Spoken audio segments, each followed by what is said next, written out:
Have you tried everything but your kid's meltdown drives you crazy? Do you feel helpless and exhausted every time this happens? Do you even think sometimes that you are a bad parent? I will talk about this with Rook. Hi, Rook. Hello. What's actually going on when I get all crazy while my kid is having a meltdown? Right. So there's so many things that are going on actually. So uh, there are three things that are important in this case. So if you're having a meltdown and your child is having a tantrum and you're going nuts and mad about it, there's so much energy in that moment, right? So the child is triggered. So there's something wrong going on about it, so that she's feeling the something is not right. You're not seeing her maybe, or something like that. So we have you yourself on the other side that is also getting triggered by the child's reaction or the child's deeds actually. So you're getting triggered. So and then there's this third element that's going on between you and your child. That's the relationship, and this relationship is sending these messages between you. So you're getting messages from your child, right? And she's sending messages across to you, and these messages, we can say, if you are triggered and are having a meltdown, and if your child is having a meltdown at the same time, that these messages hit the most wounded and the most soft part of you, as well as the most soft part of your child on the other hand. And this relationship is in that moment kind of stressed and fragile.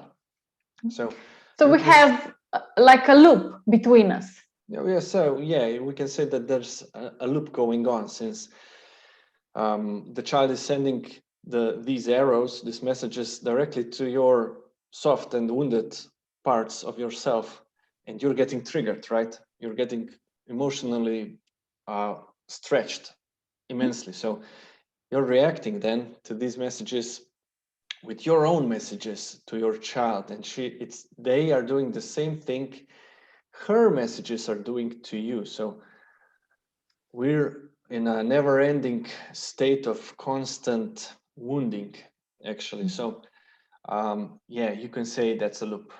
Yeah, and I imagine it's painful.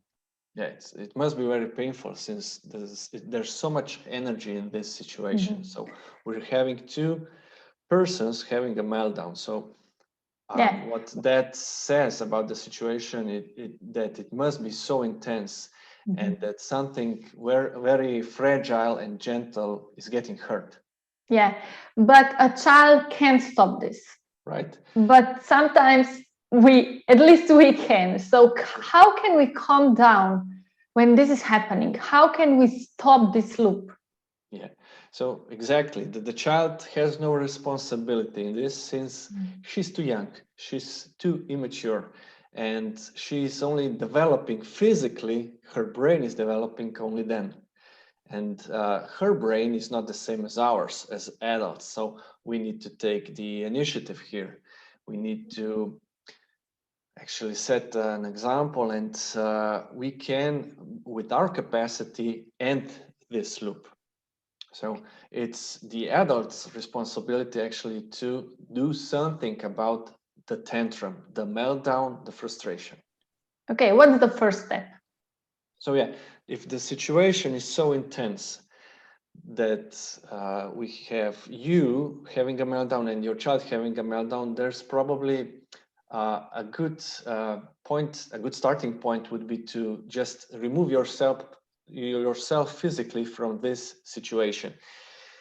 Since your child is not going to listen to you at that time, since her brain is activated and she cannot think, process, or integrate whatever, you need to do this. So you're an adult, you need to take initiative, and if you need to, you need to step away from the situation. And if if it's possible, if it's feasible, if you have a partner nearby, or a bigger sister, or whatever, grandma or grandpa, or someone that is capable to hold the space for the triggered child for a few minutes maybe, then take advantage of this.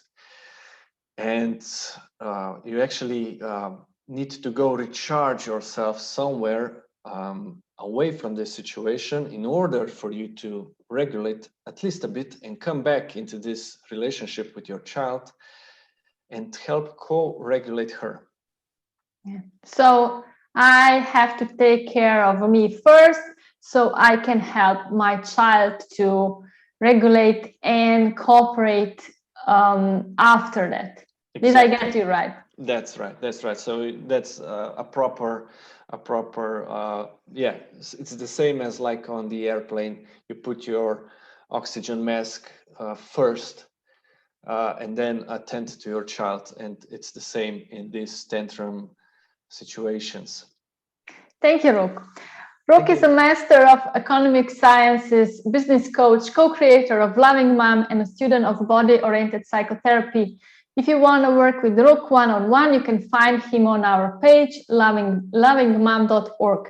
He offers business coaching, parenting counseling, and counseling. You can find there also some other experts, psychotherapists, coaches, and counselors who can support you and your child on your journey.